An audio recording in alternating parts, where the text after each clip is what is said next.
Good evening, everybody. Welcome to our fashion event here at Central Synagogue. I am Rabbi Sarah Berman. I'm the Director of Adult Education and one of the rabbis here at Central, and I'm thrilled to see a packed house actually for an evening program here at Central.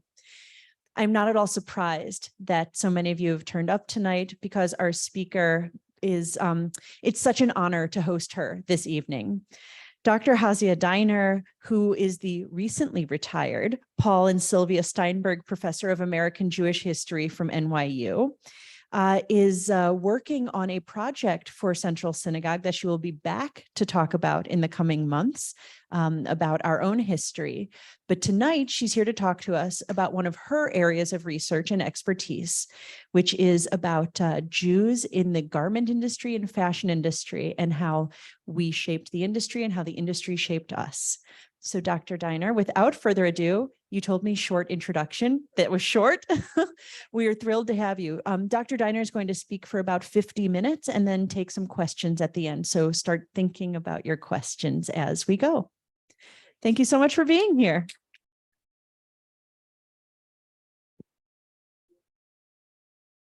Is he ready? Yeah, okay. All right, do that. I'll let you get set.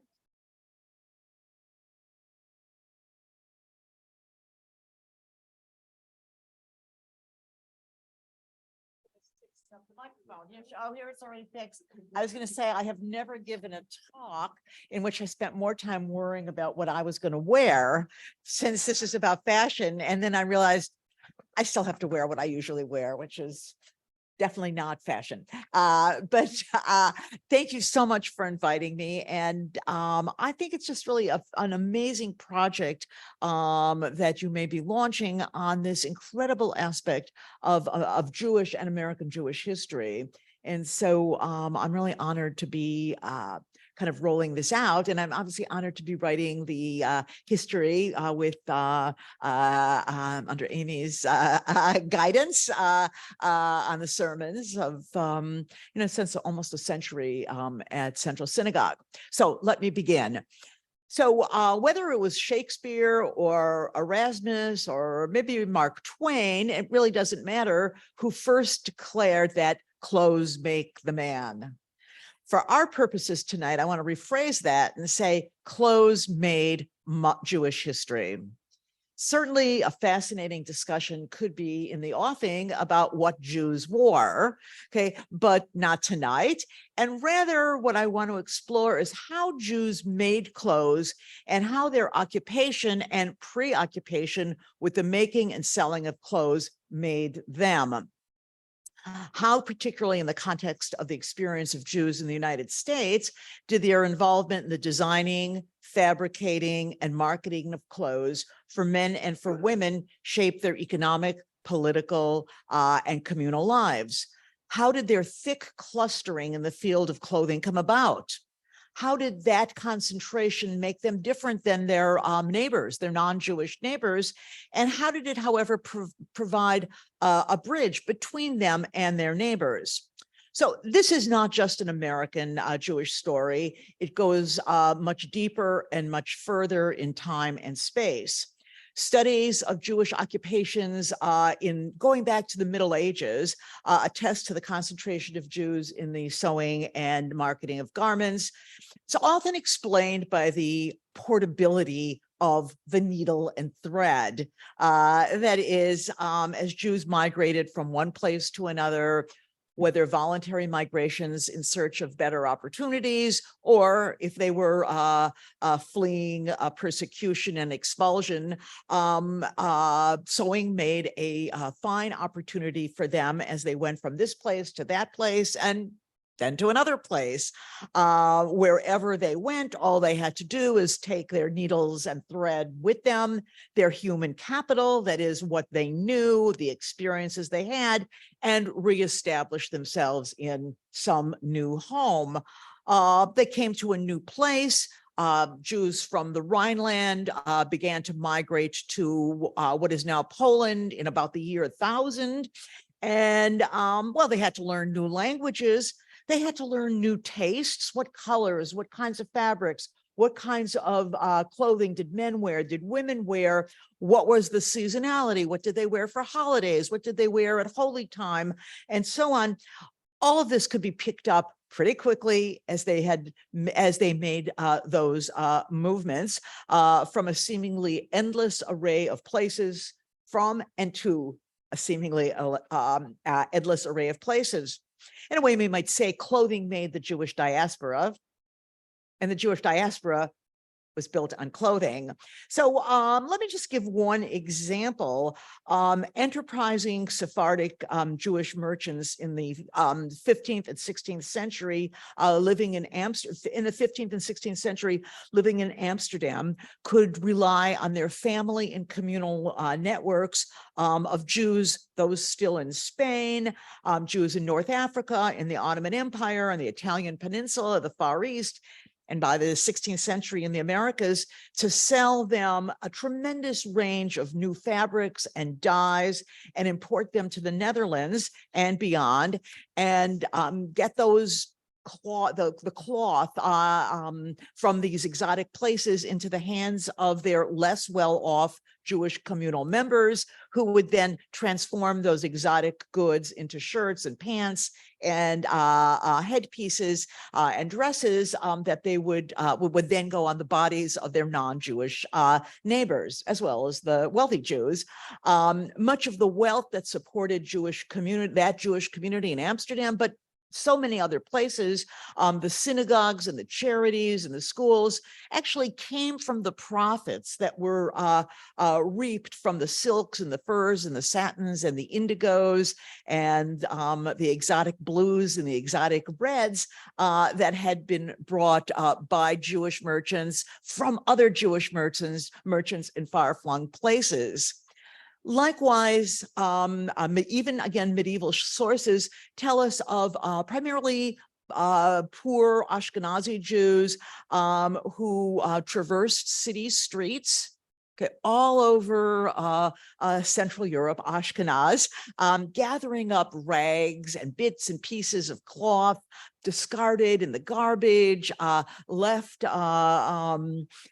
just as trash. Sometimes they would buy up the old clothes, and some of us who are old enough may actually remember the old clothesmen who used to go down the street. I think it was high cash clothes. So they would either buy up or they would scavenger this urban refuse, this cloth, sell it to some Jewish contractor, who would then take the scraps and give them to women, Jewish women and men, who would sew them into secondhand clothing that would then be sold to the poor. So in a way, it was either at the top of the scale or the bottom of the scale. Clothes connected them and made a bond within the Jewish community. But tonight, I'm going to tell an American story. And I do have to say, I cannot possibly tell it all. And it's such a complex narrative. There's a history of Jewish clothing in so many, and again, the making and the selling and the designing of clothing in so many different places within the United States and at different companies and so on, that I can only sort of skim the surface in this talk. But suffice it to say that clothes surely stitched American Jewish history.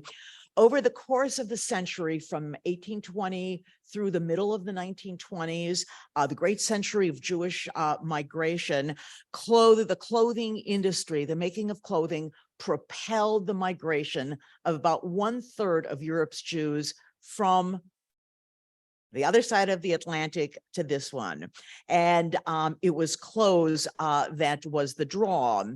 That the immigration to America certainly reflected dwindling opportunities in the places Jews left or wanted to leave, but it also represented some very profound American opportunities. America was a place where this clothing industry could begin to bubble up. This is something Jews were doing in the United States, actually even before the United States, with tiny minuscule population, but from the 1820s on, with the migration of Jews from the German lands in New York, but not only, Jews were sewing and selling caps, hoop skirts, cloaks, pants, and other kinds of garments. In fact, there's an interesting story that the first rabbi who came to the United States came to Baltimore in the 1840s, and he was not a very happy pulpit rabbi. He did not like being a pulpit rabbi in the United States, and he gave up his job at the Baltimore Hebrew congregation to become the maker of hoop skirts. Okay, so it was almost like the Jews' natural default position. So in the 1830s, a British traveler to the United States, to New York, wrote quite disparagingly about the clustering of Jews in the city's secondhand clothing trade, a business that was concentrated around Chatham Street, okay, which is now Chinatown. So this is this British traveler. The inhabitants of this street, the owners of these slop shops, and that's what they were called, consist of the tribe of Judah. Okay, as a body may be satisfied by going into their shops, as well on account of their dealings. There was the really fast dealers pulling men into the shops from the street. So as well as on account of their dealings, as their long beards, which reach down to the bottoms of their waists. Okay, so this kind of cornering this slop shop and the secondhand clothing trade, the dense concentration between Jews in the making and selling of garments in pre-Civil War America, and obviously I'm going to shift over to after the Civil War, took place not just in New York. In every medium-sized and even relatively small towns, this Jewish clothing relationship flourished. Often these were Jews who owned dry goods stores, okay, or specialized clothing stores, men's, which were often called gents, okay, or women's clothing. And behind the store, the owner, the shopkeeper's wife, and new immigrants, cousins, nephews who had just come from Europe were sitting in the back and sewing the clothes that got sold from the front of the store. So just a few random statistics. So of Indianapolis's clothing establishments in 1860, 70% lay in Jewish hands. And that's obviously not a huge Jewish community. While a local newspaper in Johnstown, Pennsylvania, that same decade reported that not a single clothing store, not a single clothing dealer was a Christian. They wouldn't necessarily say it disparagingly, but it was an empirical statement. Okay, in Poughkeepsie, New York in 1850, there were 8 tailoring and clothing establishments which existed to serve the local population. Jews owned and worked in 6 of them. So too in Milwaukee, San Francisco, St. Louis, Columbus, Ohio, nearly every place where immigrant Jews lived, they serviced their neighbors by sewing and selling. Now, I want to look at a couple American contexts which made America a particularly attractive magnet for Jewish immigrants, and the way in which clothing played a part in this. So first was the great westward expansion, the population movement, what Americans like to call manifest destiny. It was their right as white people to conquer the continent. We obviously have a lot of problem with that. But for those Americans who were willing to move out to whatever was the new frontier, Illinois, Kansas, Oregon, wherever, they needed and wanted material goods to make life livable in these new unsettled places. These pioneers going to all of those faraway places were followed almost immediately by the Jewish peddlers. Here by peddlers, young Jewish men right off some boat from, could have been Bavaria or Posen or Galicia or Hungary or Lithuania, and willing to put packs on their backs and go out and sell all sorts of stuff, but it included ready-made clothing. Often they would carry one garment and they would show it, and then they would get it they would go take a measurement. And then when they went back to whatever was the hub of Jewish life on the weekend, they would have the garments made and then they would take it back to the customers the next week. So wherever Jewish peddlers went, they sold these garments to their customers. Many of the peddlers then settled down in these towns, opened their own garment shops or their own dry goods stores, and became fixtures of life in Johnstown or Indianapolis or whatever that one-time frontier community was. It should not be surprising to you, and I'm sure you know that many of those small town or medium-sized city clothing stores transformed into large department stores. Okay, and we can just spit out some of those names: Gimbel's, Rich's, Kaufman's, I. Magnon's, and I'm going to come back to I. Magnon in a few minutes. Filene's, temples of clothing. Okay, and these were meccas primarily for middle-class women, middle-class white women, who spent some amount of their leisure time looking at clothing. So it was this westward expansion which just opened this fertile field for Jewish, in a sense, enterprising young Jewish men willing to put that pack on their back and go out and sell the clothing. But two specific events, actually three specific events play a role in this as well. So first, we can give the date of 1846, and this was when the sewing machine was invented. Okay, the first patent of a sewing machine.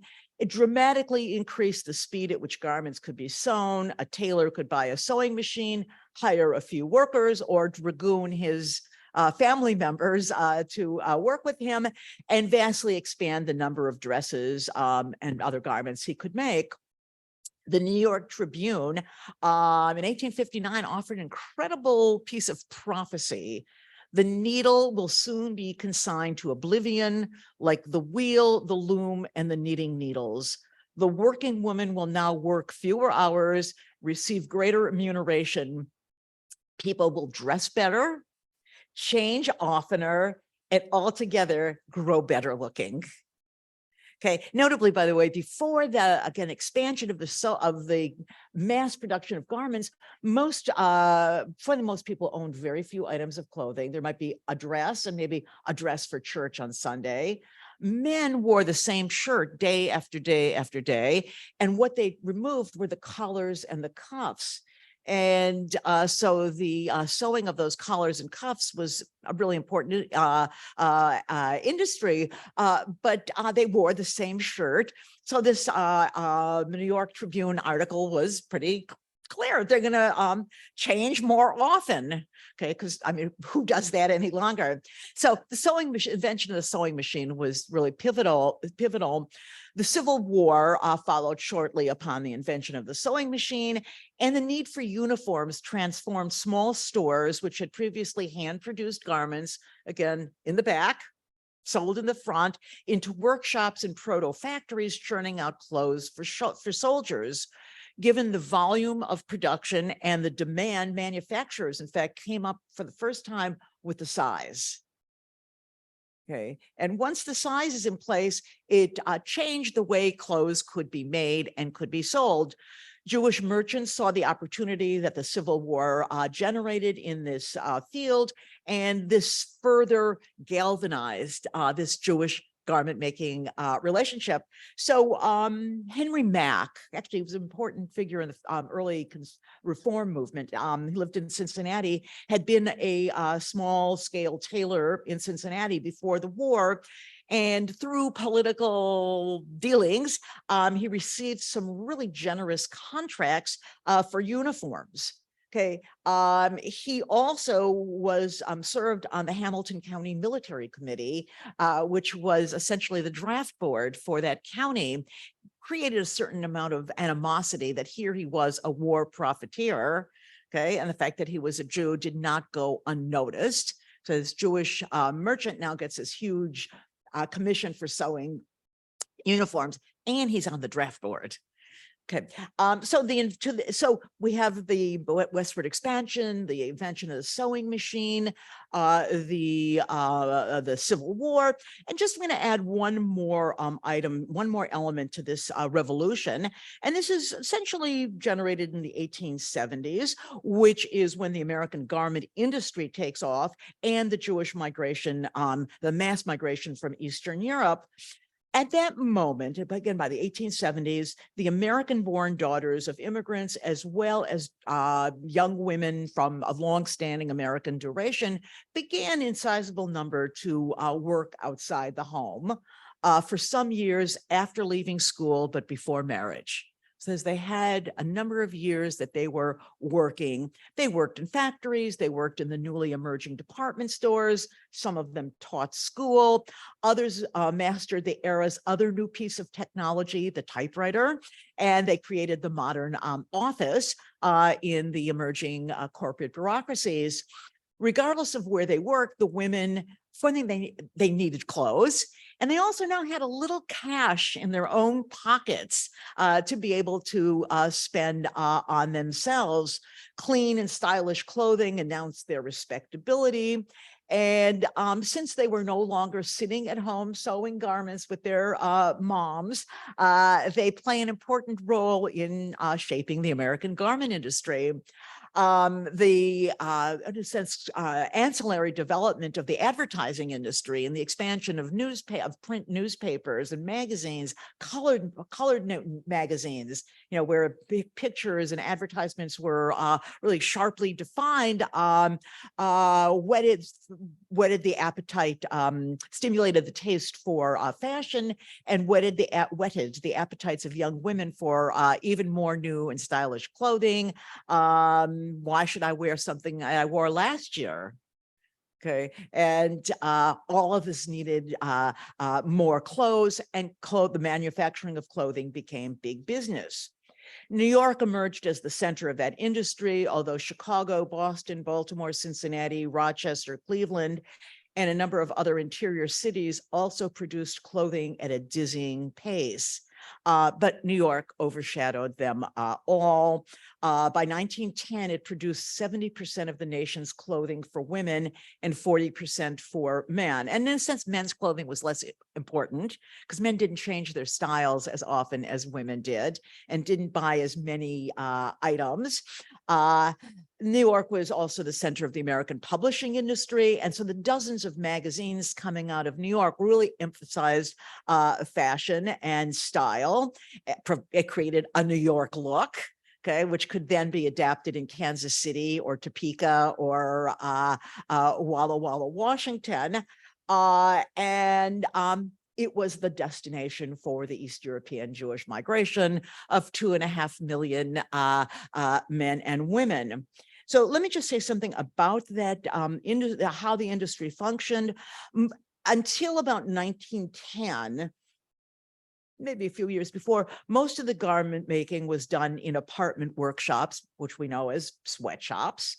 Okay, and by 1900, we begin to see the emergence of the modern factory. But what is notable is that the sweatshops and the factories were owned by Jews, and Jews worked in them. Okay, in 1897, and I hope, sorry for all the numbers, but I think it really shows how dramatic this was. In 1897, 60% of all employed New York Jews made a living in the field in garment making. Okay, and by the way, we can think about some of the ancillary industries like zippers or elastic, okay, or thread. Okay, all of those fed into the garment industry.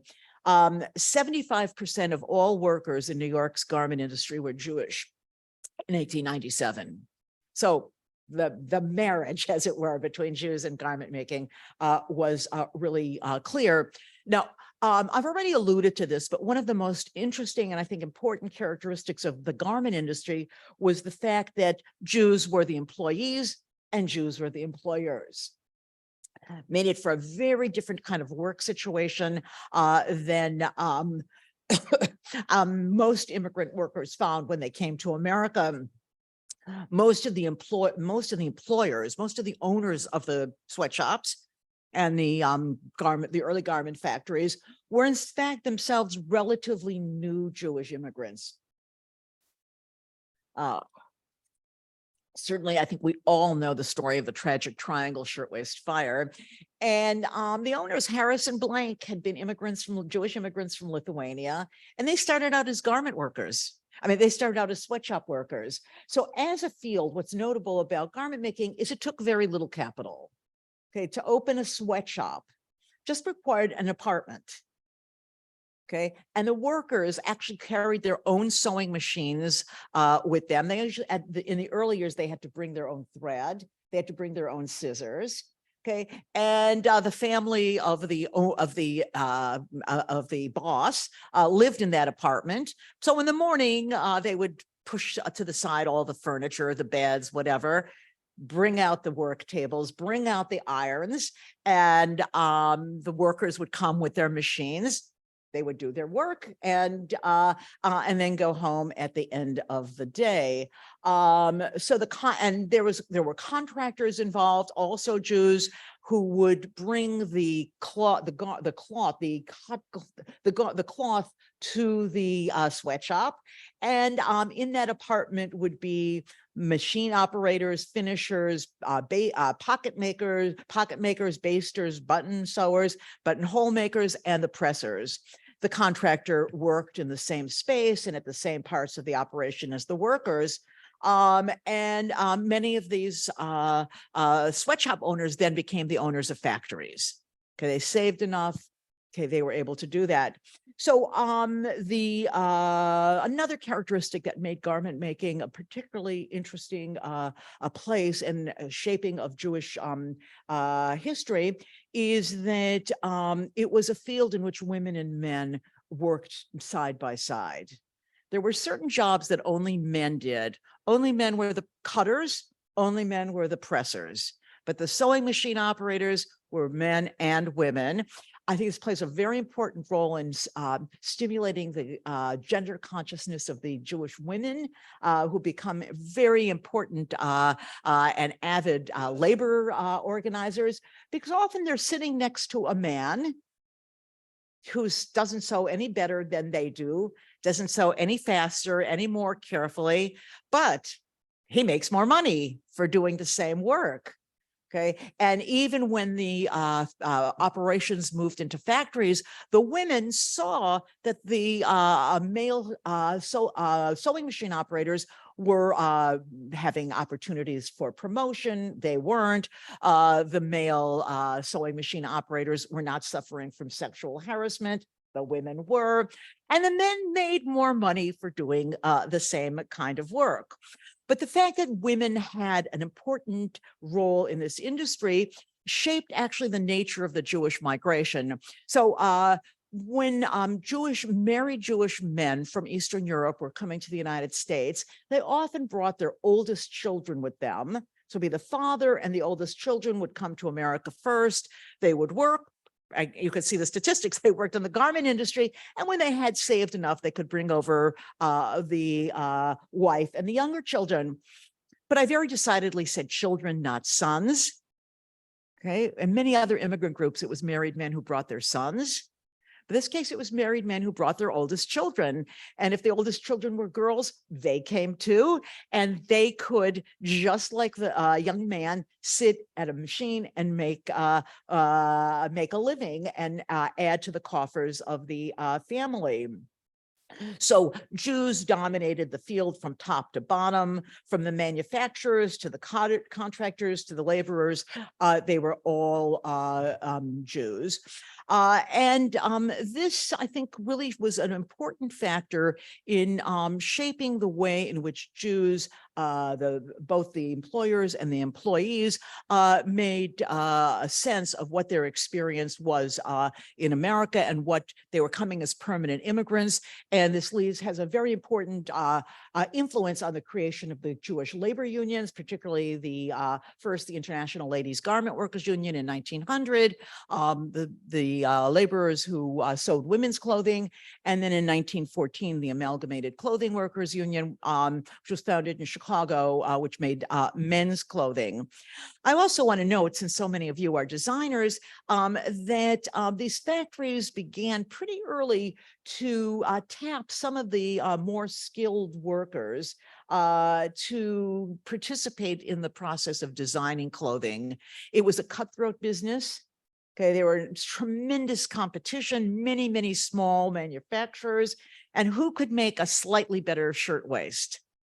Who could make one that has a slightly more attractive sleeves or fancier belt or whatever the particulars were? And so the employers, the bosses, would tap some of the workers, a young man, a young woman, mostly men though, who they thought had some talent, who had an eye for style and exposure to what women were wearing on the streets, and use them to help distinguish the shirtwaists they made from the shirtwaists that everybody else was making at the same time.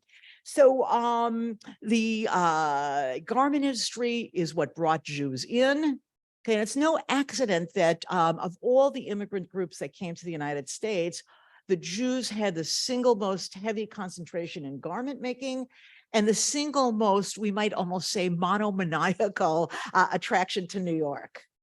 Okay, not that obviously lots of other immigrants stayed in New York, but for no other group was New York so much thus the epicenter of Irish life, of Italian life, of Polish life. They went to all sorts of places. For Jews, it was New York. New York was garment making. Garment making was New York. Okay, so a lot of the details so far have been these kind of big pictures, large migration, the Civil War, and so on. But I want to get to some stories, okay, of some real people who were involved in the garment industry, and just see what's going on and what themes might emerge from all of these stories. So maybe I'll start with a woman named Mary Cohen. I don't know if probably we all know a Mary Cohen, but this was a Mary Cohen who was a Dutch Jewish immigrant, and she came with her husband, Isaac. His last name was Magnin. Okay, and they came to San Francisco in 1877, and he actually had a very hard time getting himself started in America. And he actually went out as a pet. She told him to go out and become a peddler because that seemed to be the way Jewish men made it in America. Meanwhile, she opened a shop in San Francisco selling and designing infant clothing and bridal dresses. Okay, her four sons all went into the business, and when they finally open a store, out of deference to her husband, the store becomes I Magnin. Okay, but it was in fact Mary Magnin who got this started. Or let's tell some men. I'm gonna have some more women in this also, but let's hear some men. So Max and Leopold Hirsch, and if anybody knows Yiddish or German, just think of that last name, Hirsch, were Jewish immigrants to Portland, Oregon in the very early 20th century. And they got in on a business making tents and awnings that were used in the logging camps. Okay, a little bit far from fashion. They actually were also making sails for barges, and they entered into a relationship with one of the few non-Jews in this whole story, a man by the name of Henry Wemme. And they bought his company, and they renamed the company Hirsch, and Wemme's secretary, or his partner, was a man named Weiss. So Hirsch-Weiss. Can again think of the name Weiss for a second. And they continued making tents and also waterproof clothing for loggers, which would obviously be very important in the Pacific Northwest. One of Hirsch's sons, Max, had gone off to college. He actually had gone to Dartmouth, and he learned how to ski. And he came back and he thought it would be a great idea for Hirsch Weiss to start making clothing for skiing, for outdoor leisure activities, particularly downhill skiing equipment, downhill skiing apparel. And he thought maybe the name Hirsch Weiss wasn't going to make it, but it becomes White Stag. Weiss, Hirsch is a deer, so that becomes a White Stag. Okay. Somebody who I've written about, and Amy and I have talked about him, Julius Rosenwald. Okay, according to one survey, he was the 59th richest person in American history. So his father, Samuel, came in the 1850s, was a peddler out of Baltimore, owned a string of unsuccessful clothing stores, one in Alabama, a number of other places. But finally, in 1862, he opens a gents furnishing store in Springfield, Illinois. And Julius was not interested in staying in Springfield, and he didn't just want to have a men's clothing store selling goods other people made.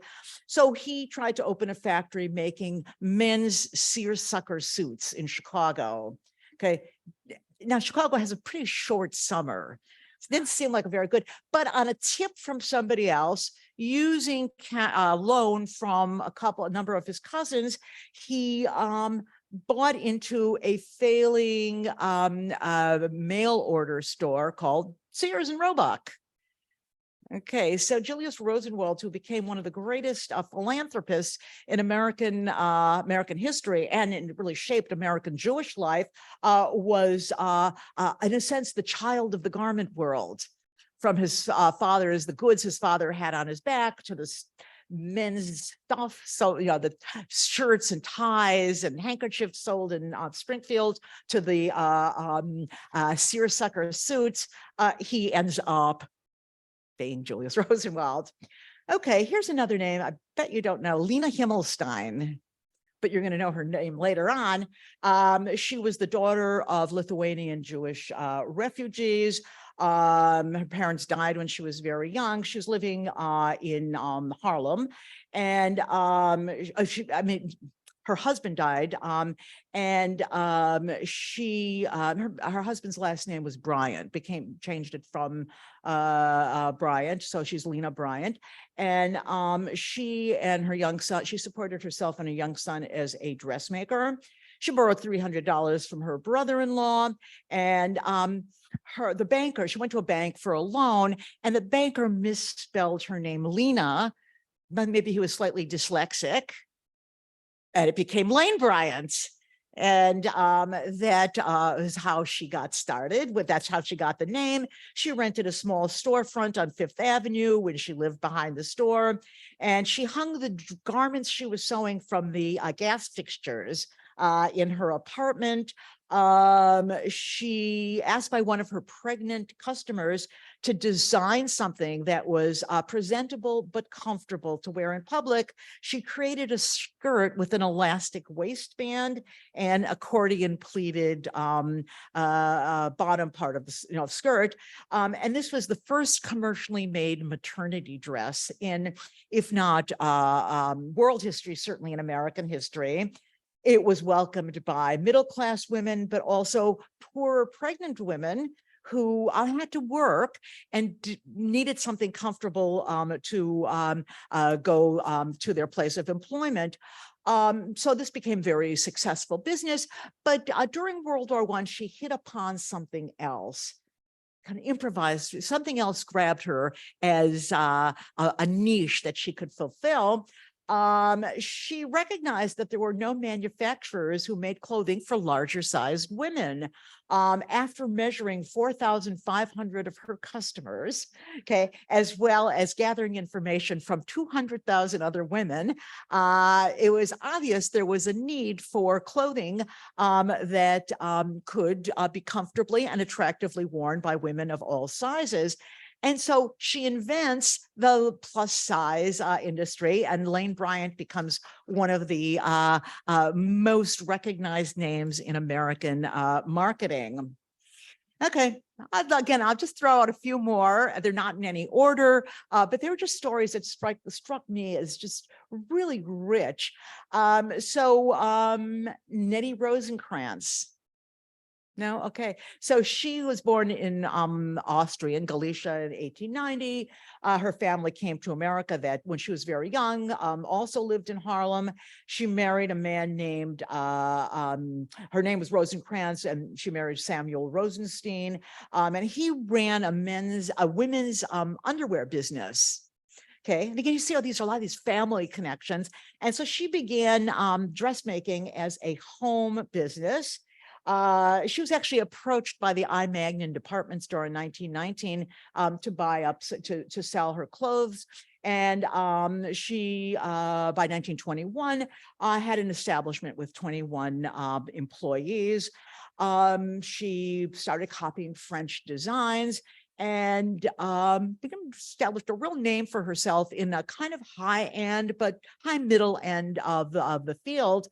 And she was interested in what the average American woman would want in her wardrobe. Now, average obviously doesn't mean poor. Average means women, middle-class women with a certain amount of leeway in their budgets.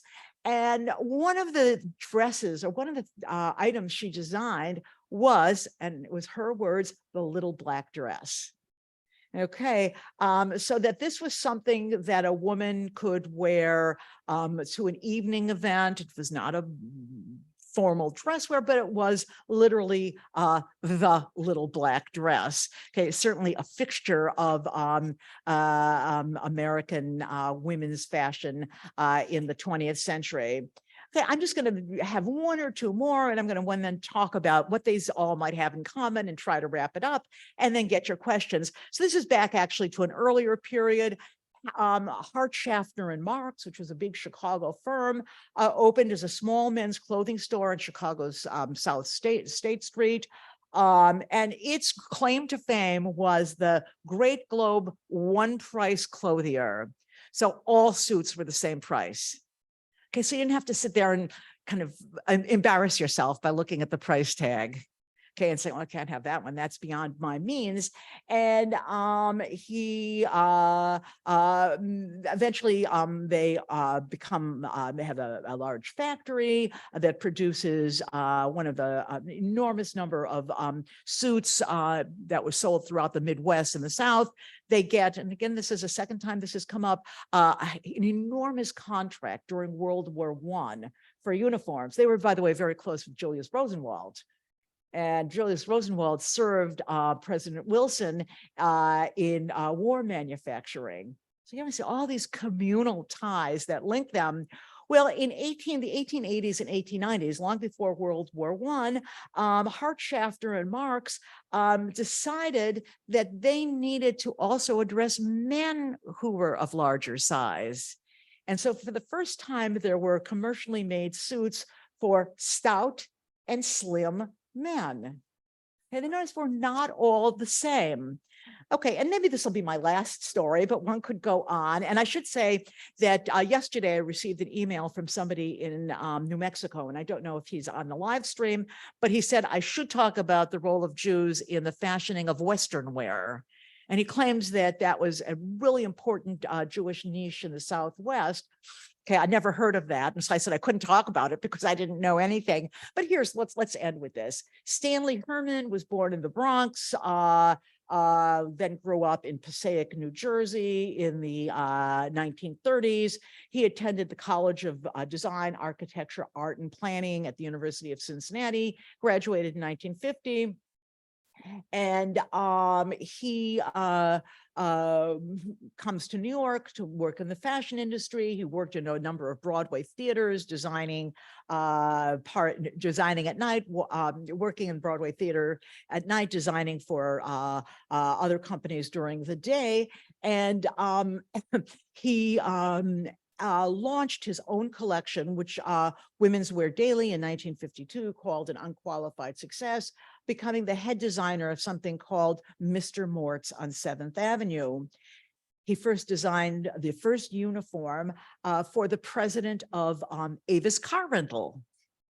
Okay. And then he went on to design, and he got the contracts for Amtrak, FedEx, JetBlue, Avis, Lowe's Hotels and Resorts, McDonald's, okay, TWA, US Airways, and United Airlines. Okay, he also happened to have a line of loungewear and sleepwear. So what are the common threads that run through all of this? Okay, and again, there's so much that we could focus on, but for one thing, it's so much of this involves either immigrants or the children of immigrants. They have come from one place, they go to a new place, and they have to scout out the opportunities that are available. Okay, having gone through that process of immigration, they're very much attuned to how the people around them think and act and feel, and they want to capitalize on those that learned knowledge that comes from being an outsider looking in. Okay, it's all about improvisation. Okay, there's no uniform for Avis car rental agents. Okay, that's kind of okay. That's a niche, or for pregnant women, or for stout men. Okay, get that improvise and find out what are the holes in the field and go for that.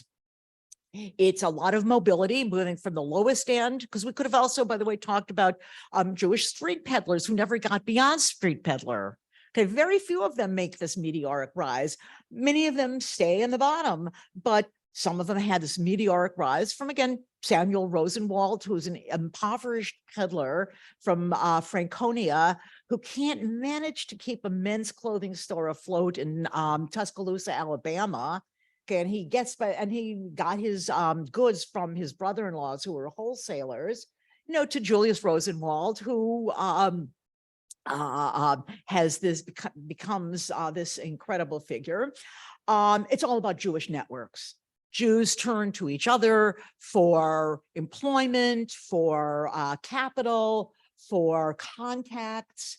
Okay, so Henry Hartschaffner and Marx gets its contracts for uniforms through Julius Rosenwald. Okay, and one might say, and perhaps this is the note I will end on, it's about the democratization of clothing. Okay, and if we look back to those medieval sources, what you wore told the world who you were. There were in fact sumptuary laws. If you were of the wrong class, you couldn't wear blue, or you couldn't wear purple, or you couldn't wear a certain kind of fabric. All of this is breaking apart the idea that a person of at a humble status can't wear a nice looking, comfortable garment and go out in the world not marked by their class. Okay, so I think these are some of the common themes that run from that early Middle Ages, where we have some evidence, to this tremendous explosion of Jews, clothing, fashion, the making, the selling, the thinking about, and their impact on American life. So thank you.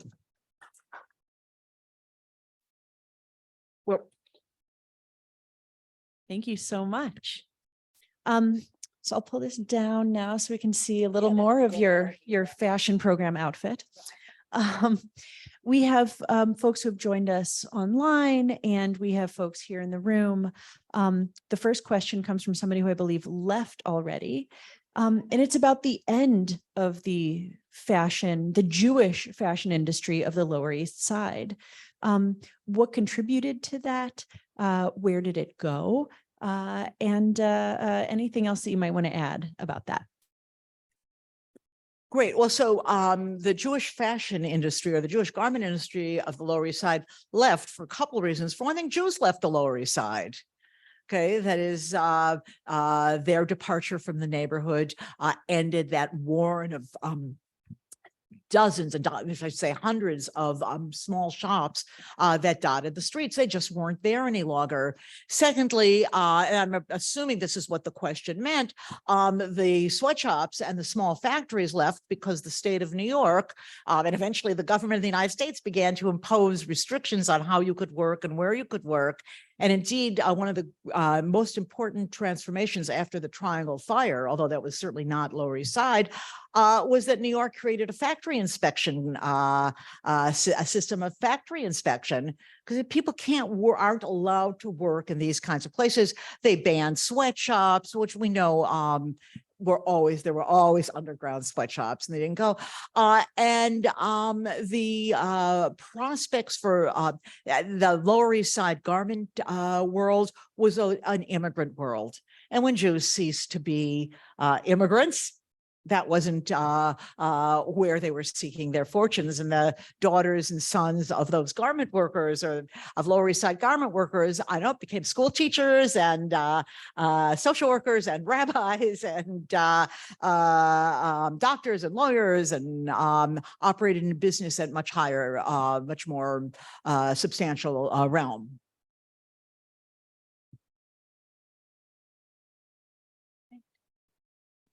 I know that we have a third generation fashion industry person here, so and that's exceedingly rare, based on your response. We can take one or two more questions before we end for the evening, if there are any in the room. Yeah, absolutely. We have several in the room. This might be silly, but I wonder which is more significant, or what's the difference in the significance or the importance, or between Jews in the garment industry and Jews in the food business, like delis? Okay, well, that's great. And that's actually my other intellectual interest is food. That I'd probably be happy to, I wouldn't be worried about what I was wearing if we were talking about food. So, I mean, for one thing, most, just the numbers, I mean, the sheer numbers, if 75% of Jews were employed in the garment industry, it left in 1897, it left, certainly many were involved in food preparation, but it was a small percentage comparatively. Most of the Jewish concentration in the food industry, for most of this history, was Jews feeding each other. That is, it was the provision of kosher food, or it was bakeries, or only in New York, appetizings, and meat markets in Jewish neighborhoods. So Jews selling to other Jews, and Jews opening up cafes or restaurants, but their clients were primarily Jews. Okay, it's really not until after World War II that you begin to see some marketing, like large-scale marketing of Jewish food to more general audiences or general markets. So H&H Bagel, and I don't know, in the 1960s, there were all those, you don't have to be Jewish to love Levy's Rye, and so on. But this is a very late phenomenon, and most of the Jewish concentration in food was internal. The clothing was, Jews were clothing other people. And that's why it was in a way a bridge to the world around them. All right, and one more. Thank you. Hi. Hi. Before I ask my question, I just wanted to bring up something that I thought about, how it seemed like every culture seemed to have their one niche in when they came to America.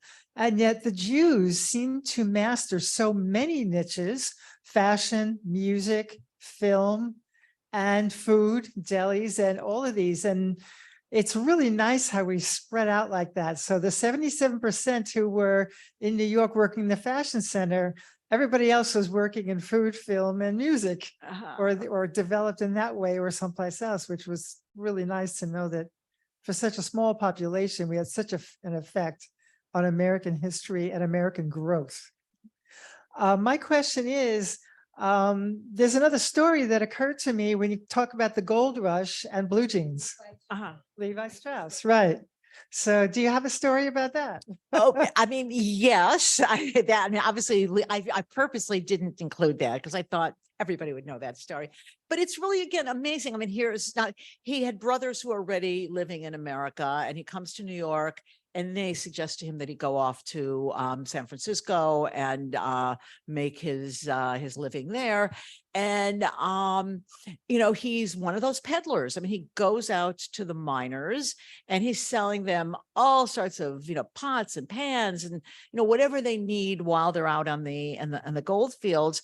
And he looks at what they're wearing, and he sees how their clothes are getting torn and ripped, and that stud, the rivet on the back pocket, so that the pickaxe and the whatever other tools they have can loop onto it. And he becomes a major philanthropist of San Francisco Jewish community institutions. But it's that same improvisation. It's like he sees something missing, and he's willing to go out to this godforsaken place. Okay, he's that, kind of like, it's like all the peddlers, goes to some place where people need something. He recognizes a need. He finds a way to get it, to make it happen. And I mean, it's, again, a remarkable story, but it's, when I teach this in my undergrad class, I say, well, probably a lot of you are wearing on your, backsides the names of one of these Jewish peddlers. And even I don't know if Levi's are still so popular, but so it's really one of these incredible American Jewish success stories. But it's one that doesn't make him all that different than Jewish peddlers in so many other places, or Jewish garment makers in so many other places. It's just his name got attached to the back of our blue jeans. Okay, Still great. being manufactured by Jews today from in the room. Okay, thank you. So we're going to take one final question or comment.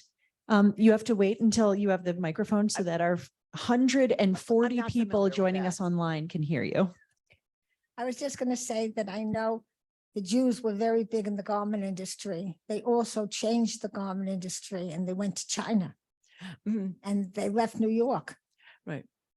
That- Yes, I mean, it's a it's a story big that story. has an ending. And which doesn't mean that Jews aren't involved in fashion, as many of you are, but Jewish garment making is really a thing of the past for us historians to contemplate. So thank you very much for your patience.